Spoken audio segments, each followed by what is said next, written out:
Atos capítulo 3, a partir do versículo 1. Pedro e João subiam ao templo para a oração na hora nona, às 3 horas da tarde, tá? Era levado um homem coxo de nascença, o qual punham diariamente à porta do templo chamada Formosa, para pedir esmola ao que entrava. Vendo ele a Pedro e João, que iam entrar no templo, implorava que lhe dessem uma esmola. Pedro fitando, presta atenção nessa palavrinha aí, Pedro fitando os olhos nele, né, disse assim: olha para nós. Essa frase que a gente vai trabalhar com ela mais à frente um pouquinho. Pedro olha para o povo, para o rapaz e fala assim: olha para mim, olha para nós. O versículo 5: ele os olhava atentamente, esperando receber alguma coisa. Pedro, porém, lhe disse: não possuo ouro nem prata, mas o que eu tenho, isso te dou. Em nome de Jesus Cristo Nazareno, anda. Tomando pela mão direita, o levantou imediatamente, e seus olhos e pés e tornozelos se firmaram. De um salto se pôs em pé, passou a andar, entrou com ele no templo, saltando e louvando a Deus. Viu todo o povo andar e a louvar a Deus, e reconheceram-se ele o mesmo que esmolava, assentado à porta formosa do templo, e se encheram de admiração e assombro por isso que lhe aconteceu. Não fecha a Bíblia não, porque a gente vai ler alguns textos mais à frente. O texto bíblico diz aqui que esse homem era levado para o templo todos os dias às 3 horas da tarde. Por que esse homem era levado para o templo todos os dias às 3 horas da tarde? Porque às 3 horas da tarde era o horário do sacrifício, era o momento em que tinha mais gente no templo, era o momento em que mais as pessoas estavam lá no templo. O templo na verdade estava cheio, como uma igreja adventista no dia de sábado, é o horário que tem mais gente, não deveria ser assim, mas é. Então esse homem era levado à porta do templo, colocado ali, para que ele pudesse esperar, pedir esmola às pessoas que estavam ali passando. Vamos analisar o primeiro ponto. Se tem um homem que era frequentador, assíduo da igreja, era esse camarada. Esse camarada estava em todos os cultos, esse camarada não perdia um culto da igreja. Se tem um lugar que ele não podia faltar, era os cultos da igreja. Só que tem um probleminha. Esse camarada não ia para a igreja porque ele ia com seus pés. Ele não estava ali na igreja porque ele amava, adorava estar ali. Ele estava ali porque alguém levava esse rapaz. Aí eu posso viajar com vocês e entender e imaginar que aquele lugar era o último lugar que aquele rapaz gostaria de estar. Se tem um lugar que esse rapaz não queria estar, era na igreja. Ele pensava assim: eu poderia estar em qualquer outro lugar. Eu só estou aqui porque eu não tenho força para caminhar, eu não tenho disposição, e eu estou aqui porque eu preciso, essa é a minha fonte de renda. Eu estou aqui porque eu não tenho outro lugar para ir. A igreja, mesmo frequentando todos os dias, era o último lugar que esse rapaz gostaria de estar. Será que eu estou falando para alguém que veio aqui à igreja porque não tem outro lugar para ir? Será que você está aqui na igreja hoje porque você veio de livre e espontânea vontade ou porque alguém te trouxe para cá? Você sabia que existem muitos membros de igreja que vêm à igreja, que já estão... É o último lugar que gostaria de estar. Eu conheci um rapaz da cidade de Correntes há muitos anos atrás. Não sei se esse rapaz mora mais em frente ou mora em outro lugar, nunca mais eu vi. Ele disse assim: eu tenho mais medo de ir para o inferno do que vontade de ir para o céu. Esse camarada estava na igreja, não era porque ele amava a igreja. Esse camarada estava ali porque ele sabia que se ele não estivesse na igreja, havia uma possibilidade grande de ele se perder. E eu disse: meu irmão, não é assim que a banda toca. Esse camarada, irmãos, talvez eu esteja falando para alguém desta manhã que está aqui simplesmente porque não encontrou outro lugar para ir. Poderia estar em qualquer outro lugar. Você está aqui porque alguém trouxe você para cá. Você está aqui porque tem medo de acabar o seu relacionamento, quer se deixar a igreja. Você está aqui porque quer dar um exemplo ao seu filho, mas na verdade você não gostaria de estar aqui nesse lugar. O interessante é que esse camarada, às 3 horas da tarde, todas as pessoas que passavam ali tinham alguma coisa para... Talvez todas estavam ali para ofertar a esse rapaz, dar uma ofertinha para esse rapaz. Só que tem uma situação, as pessoas olhavam para ele, e na cultura daquelas pessoas que estavam ali, eles entendiam que aquele rapaz estava ali pagando pelo seu pecado ou pelo pecado de alguém que pecou. Portanto, não tem muita coisa a fazer com esse rapaz. Deus escolheu que ele fosse assim, ele está pagando pelos pecados de um irmão, de um pai, de alguém ou dele mesmo. Então, não tem muita coisa que eu quero fazer por ele, não. A única coisa que eu tenho que fazer é dar uma esmolinha para ele. Colocava ali uma moedinha na sua bacia, e assim esse camarada passava dias e dias, semanas e semanas, e todos os dias estava ali o camarada. Queridos irmãos, queridos de Deus, se você não é daquele que você está na igreja porque você foi chamado, trazido por alguém à força, acorrentado, entre aspas, você está aqui por qualquer outro motivo, mas esse não é o lugar que você gostaria de estar, eu te pergunto, por isso que eu disse que o sermão vai ser interrogativo, para você refletir. Será que você é daqueles que está aqui na igreja para observar aqueles que estão à porta da congregação esperando uma esmola espiritual que você dá para essa pessoa? Ah, o irmãozinho está assim porque ele quer, ele não ora, o irmãozinho não ora, o irmãozinho só vai para a igreja no sábado. Não tem muito o que fazer não, já visitei uma vez ou duas, não dá para ele assim não, uma oraçãozinha à toa por ele, bem quando a gente ora por ele, ali não tem nada para fazer não, ele está na verdade pagando pelos erros que ele próprio cometeu. Nós não somos tendentes a fazer isso não? Quando nós olhamos para um irmão que está fraco espiritualmente na fé, qual é a primeira coisa que vem na sua mente? Ah, o irmão conhece a verdade, irmão, não precisa pregar mais não, o irmão já conhece a verdade, ele está assim porque ele quer. Irmãos, ninguém está doente porque quer. Até aqueles que se alimentam mal e depois estão doentes, não adoeceram porque querem não. Adoeceram talvez por falta de conhecimento, como deveria fazer. E aquele camarada estava ali, mas as pessoas estavam acostumadas, os líderes espirituais estavam acostumados a passar ali e jogar uma moedinha na bandeja do rapaz e cumprir o seu papel. Existem muitas pessoas na igreja, irmãos, igrejas grandes e igrejas pequenas, grupos pequenos e grupos maiores, que estão ali necessitando mais do que uma esmola espiritual, mais do que um apoio, mais do que uma força. E nós muitas vezes observamos e achamos que só o pastor que pode aconselhar, e você como líder, ou como ancião, ou como diretor, talvez não sabe. Agora olha outra coisa interessante, esse camarada olha ali para Pedro, Pedro se aproxima e diz assim, olha para nós. Ele estende a mão, diz o texto bíblico, que ele estende a mão esperando que Pedro desse alguma coisa para ele.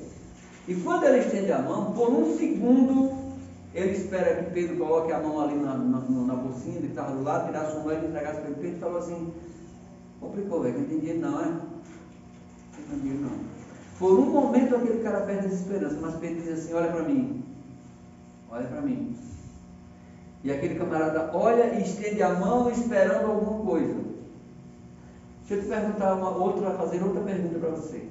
Você tem autoridade de chegar na sua igreja, na sua congregação, na sua vizinhança, na cidade em que você vive, e uma pessoa que está passando por problemas espirituais, você olhar para essa pessoa e falar assim, olha para mim? Tem você essa autoridade de olhar para você e falar assim, meu irmão, olhe para mim. Alguém disse assim, como eu comentava agora sobre uma lição, o apóstolo Paulo uma vez disse assim, faça o que eu faço, porque eu faço o que Cristo faz. Meu irmão, se você, minha irmã e meu irmão, se você for um líder, e você não tem autoridade de um membro da igreja olhar para você, para se espelhar em você como líder, você não serve para ser líder. Não serve para ser líder. Com todo o respeito que eu tenho ao pastor, conheço ele há pouco tempo, sei que ele é um cidadão de bem, um cristão. Mas se aqui em Poço Cumprido as pessoas não olharem para ele, não verem ele como líder, não serve para ser líder nesse município, nessa vida.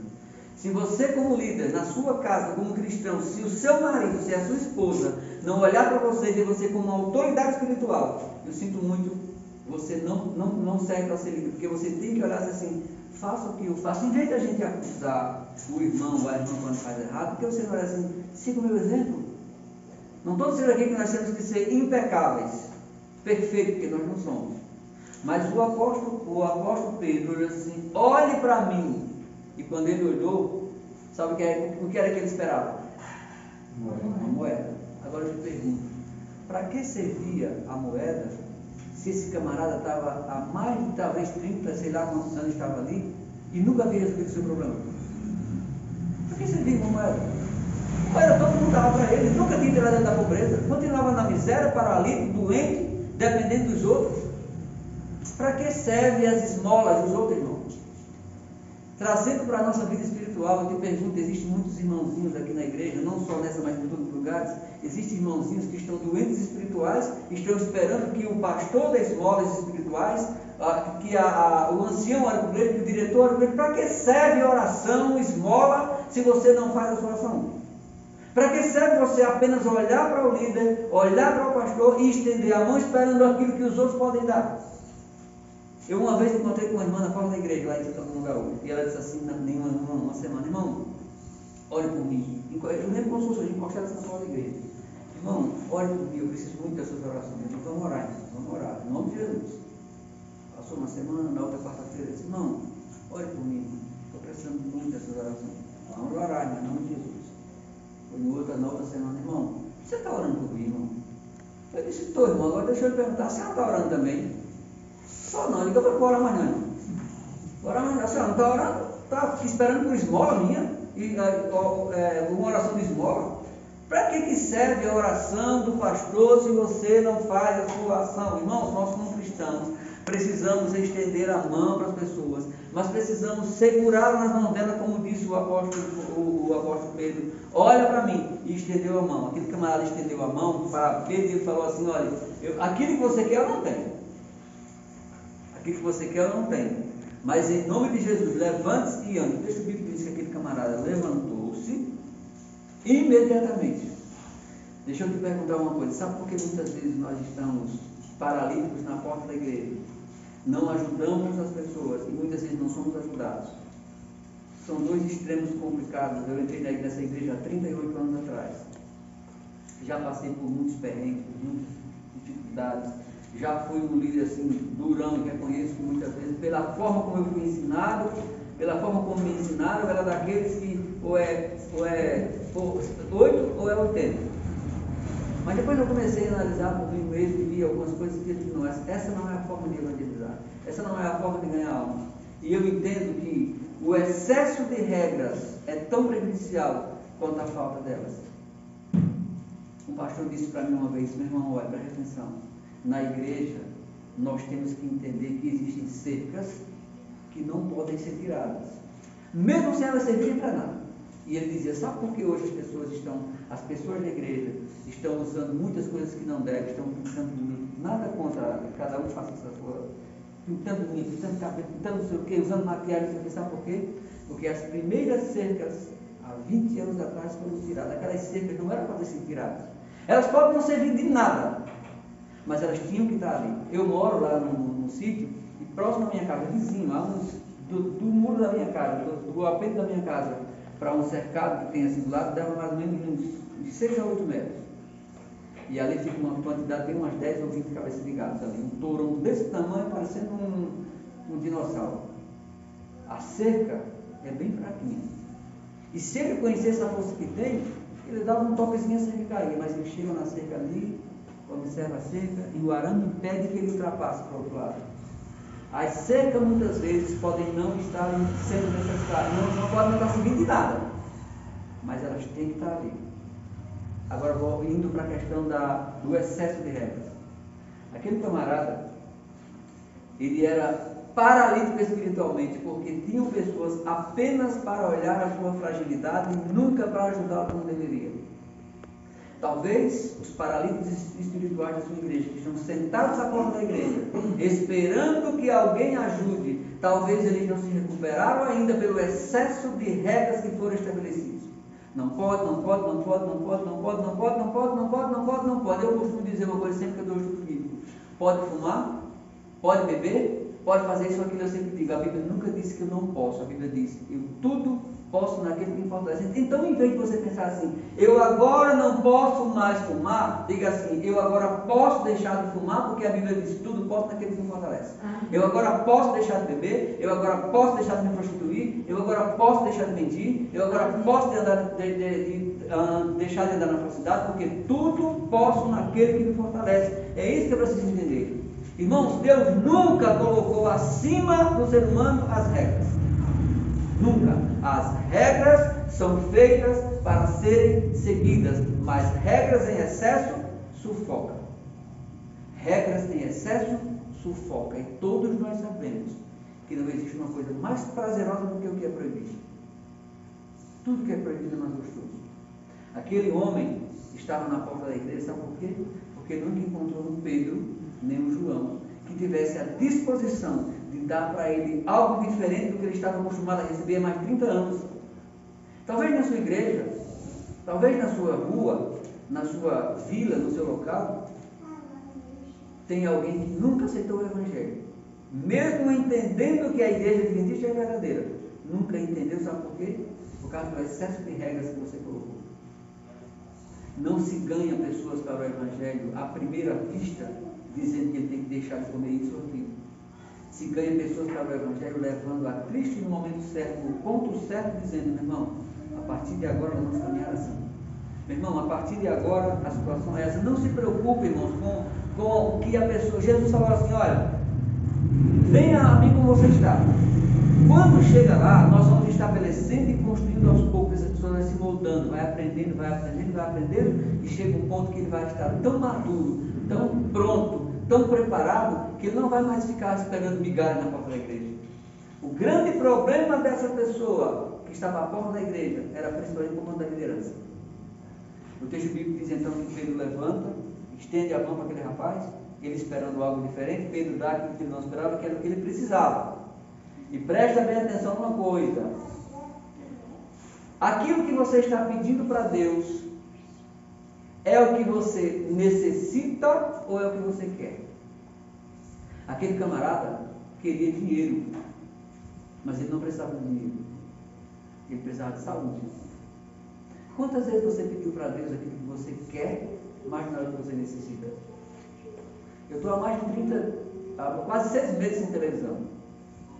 Não faz muita falta não, mas eu quero uma televisão para assistir o canal do irmãozinho aí no YouTube, para botar meus vídeos, que eu tenho um canal no YouTube, não sei se você já sabe, se inscreva no canal, tá? Para por lá, Mauri Clemente, eu boto lá um montão de coisas falando da Bíblia, visitando sítios. Esses dias eu fui visitar um irmão ali colhendo banana, um irmãozinho ali que é produtor de banana, os maiores produtores de banana da região.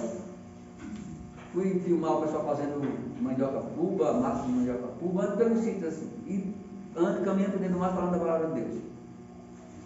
E eu gosto de fazer isso. Mas será que eu necessito de uma televisão? Eu não estou com pessoas comprando uma televisão agora. Então não adianta eu estar querendo uma coisa que eu necessito e comparar com uma coisa que eu preciso. Eu posso até querer, mas eu não necessito, não preciso.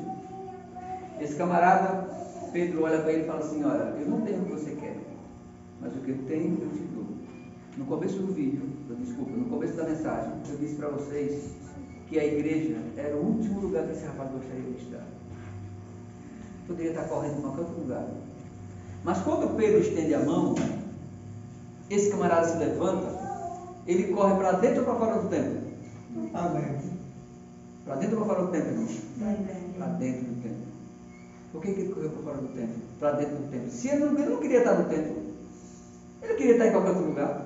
E quando ele foi curado, corre para dentro do templo. Por que ele foi curado? Correu para dentro do templo?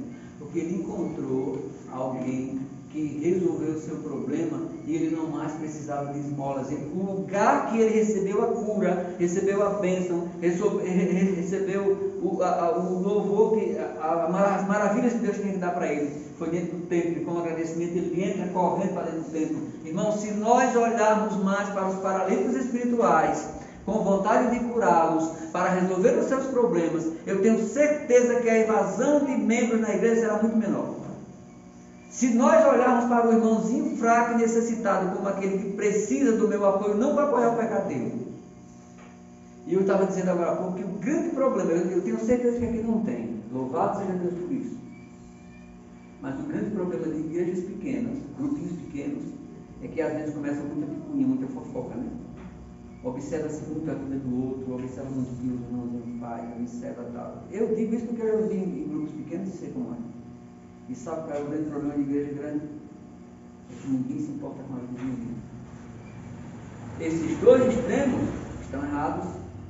Eu não posso estar fiscalizando a vida do irmão com o que ele faz ou deixa de fazer. Eu tenho que ajudá-lo a entender por que o irmãozinho chegou àquela situação, em vez de você acusar, que eu sei que aqui não tem, louvado seja Deus por isso, então você não vai observar o erro da pessoa, mas ajude, irmãos, procure saber por que o irmãozinho está naquela situação. Às vezes você não sabe se... Eu estou vendo aqui um montão de pessoas, eu não sei qual é o problema que vocês estão em casa, esse casal bonito, maravilhoso, com todo o respeito, e louvado seja Deus por isso, mas eu não sei qual é o problema dele, eu não sei se sai de casa obrigado, estão aqui fingindo. Eu não sei se ele está endividado, se eu sei que não tem uma parte bonita com isso, não deve a ninguém. Eu não sei quais são os problemas que vocês têm, mas cada um de vocês tem os problemas. Aí às vezes o irmãozinho por algum problema não veio à igreja. Não veio no sábado, não veio no outro, não veio no outro. Paralíticos espirituais que precisam do apoio dos irmãos. Quantos de nós somos lá? Quantos de nós vamos visitar o irmãozinho? O irmãozinho está fora da igreja porque ele já conhece, irmão, participou do Caleb a vida toda, recebeu todo o estudo bíblico, irmão, não precisa disso mais não, eu vou estar lá perturbando a vida do irmão. Queridos irmãos, olha, prestem bem atenção, nós temos a responsabilidade de ajudar aquelas pessoas espiritualmente falando, não só financeiramente, mas espiritualmente falando também. E eu digo uma coisa para vocês, o nosso maior problema, principalmente aqui no Nordeste, é como eu dizia na classe, Jesus nos chamou para ser pastores. E nós muitas vezes queremos ser açougueiros. Olha o caso, eu vou já pouco o livro do pastor que nós estamos lendo. Olha o caso de Pedro. Quantas vezes você não sabe a quantidade de orelhas de irmãos que eu já cortei? Isso há 25 anos atrás. Os primeiros 5 anos da minha igreja, quando eu entrei na igreja, eu entrei com um evangelista chamado Zé Roberto. Zé Roberto era daquele que você ou era crente ou você era do mundo, mas tinha que ser fiel sem errar o passo de jeito nenhum. E eu fui evangelizado por Zé Roberto. E Zé Roberto dizia, ou é assim ou não é. E para mim só se resolvia se cortasse a orelha do membro. Pedro, quando foi lá se encontrar com Jesus, texto bíblico, aliás, que foram pegar Jesus, Pedro, um homem ancião, líder de igreja, puxou a espada e cortou a orelha do membro, do soldado. Qual era a intenção de Pedro naquele momento? Defender quem? Defender Jesus. Você sabia que existem muitos membros de igreja cortando a orelha da ovelhinha com a intenção de ajudar Deus? Queridos, a espiritualidade sua não pode ser medida pela espiritualidade da sua esposa. Deixa a sua esposa ser crente da forma dela, dê exemplo como cristão, mas você não pode obrigar a sua esposa vegetariana, não pode obrigar a sua esposa a fazer assim ou assado. Deixe a sua esposa, deixe o seu marido ser. Sabe quem é que você tem que determinar como deve andar? Os seus filhos, até ele completar 10, 12 anos. Esse sim, você tem que puxar na orelha e dizer assim, é aqui que tem que ficar. Agora vai chegar, não estou dizendo para puxar na orelha e não tratar não, tá? Ensiná-lo como conseguir. Agora tem uma coisa que a Bíblia diz assim, ensina a criança no caminho que ela deve andar, e você vai ver que mesmo depois de grande, ela jamais se desviará dela. Sabe como é que está esse texto no original, traduzindo uma frase bem nordestina, fazendo assim, faça exatamente o que você quer que o seu filho faça, e você vai ver que ele vai imitar você. Uma tradução bem nordestina. Sabe qual é o problema de muitos filhos se desviarem da fé? Que bênção essa criança tocando aqui. Eu lembrei de um menino quando era desse tamanho tocando papo lá na igreja. Sabe qual é o grande problema nosso? Muitas vezes as esposas se desviam, os filhos se desviam. Sabe por quê? Porque nós queremos exigir deles aquilo que na verdade nós não somos. Quando você vê um irmãozinho pegando demais na saia das irmãs, pode observar que ele tem uma tendência meio perigosa para o adultério. Eu nunca esqueci da reunião que um pastor fez uma vez. Um irmãozinho líder da igreja. Eu não estou aqui dizendo que não tem que ter regra não, pelo amor de Deus. Mas eu nunca esqueci de uma reunião que um pastor teve uma vez com um membro de igreja, um ancião de igreja. E esse irmão colava demais na roupa das irmãs. A roupa das irmãs tinha que vir aqui para baixo. Porque se fosse maior, o irmão endoidava, porque eu tenho para pegar. Chegou uma vez na reunião e falou assim, o pastor, o senhor viu a roupa que a irmã foi lá para frente hoje? Eu disse, não, está procurando a irmã. A irmã está com a roupa, a blusa no joelho. a saia no joelho. A manga, o que tinha de errado naquela irmã? A irmã, quando ela se sentava, a gente via as coisas da irmã. Pastor, eu sou irmão, me diga uma coisa, tem alguma coisa errada com a sua... Qual o problema que o senhor tem? Porque não tem condições. Porque a gente não viu defeito naquela roupa daquela irmã.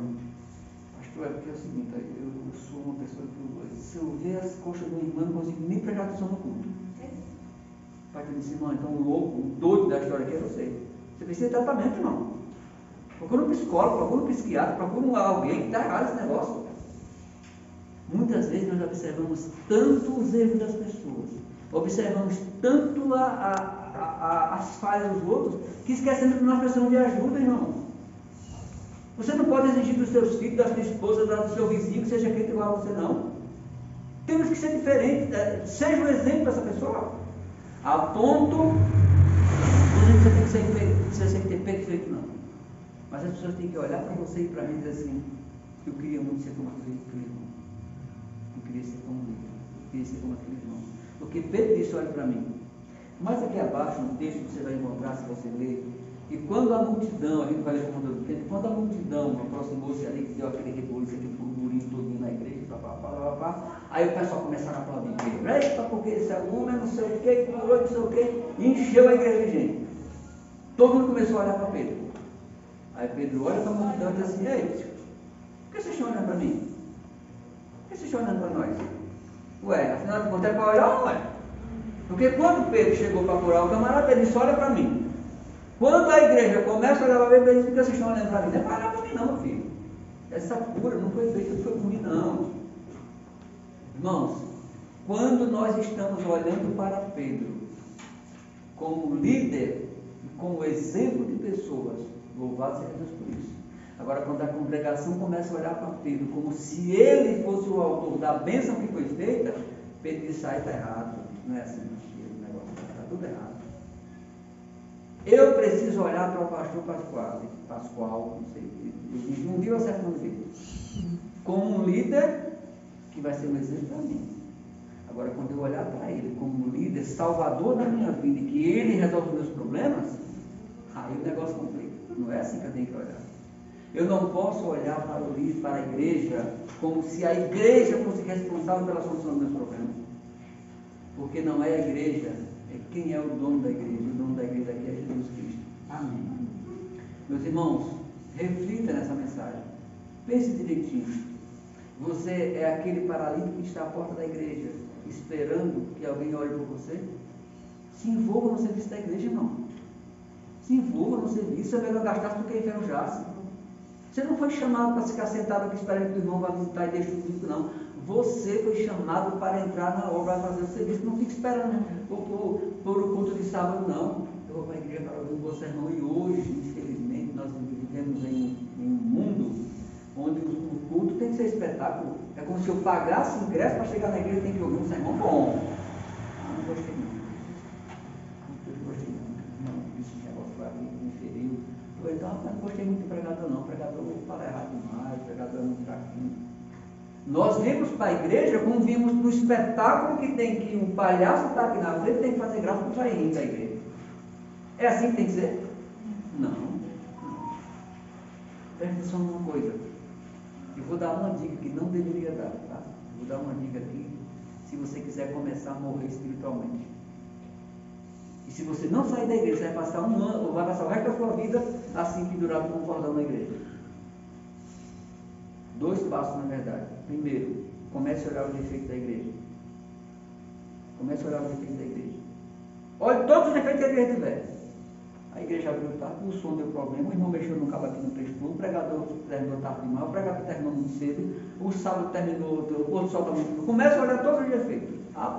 Porque nós somos tão desgraçados e miseráveis que se o presidente da missão vir aqui em Poço Cumprido, chamamos o presidente da missão para visitar a igreja.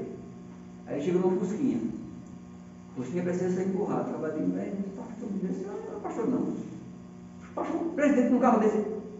Poxa, você é pastor de gente, você é um coitado, não paga nem as contas, se tivesse condições de pagar, não montar no carro. Aí todo mundo fala do presidente. Se ele chegar numa ralhura, o cara diz, agora aí está roubando, olha. Pense num camarada que tem dinheiro, porque quando estamos aqui no grupinho, quer dizer, Se o homem for lascado, não presta.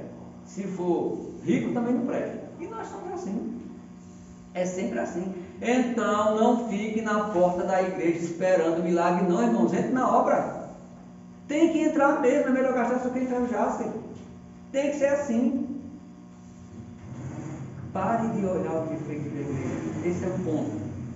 E o outro, fique na igreja sem fazer nada. Não faça nada na igreja. Fique só esperando. Fique na porta da igreja, ficar esperando que o irmãozinho abra a igreja. Fique esperando se der tempo ou não. Mas não faça nada. Jesus não nos chamou para isso, meu irmão. Jesus nos chamou para nos envolver na obra. Tem vezes que os maridos me chamam para dar estudo, eu não vou não.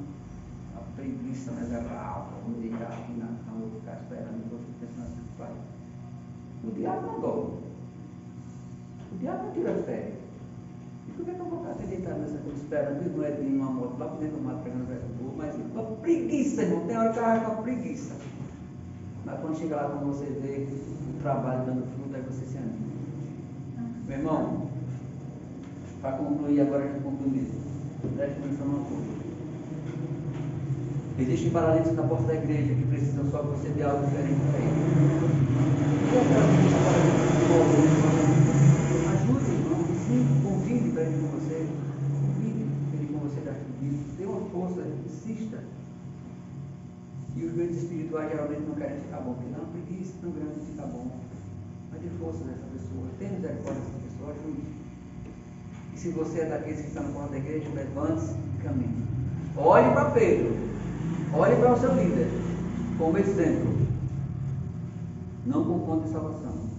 Mas não deixe que todo irmão, não deixe que toda a congregação olhe para o Senhor como sempre responsável por toda a salvação, porque não é. O nosso ponto principal é Cristo. Que Deus te ajude e que nós possamos compreender cada uma das pessoas que moram ao nosso redor.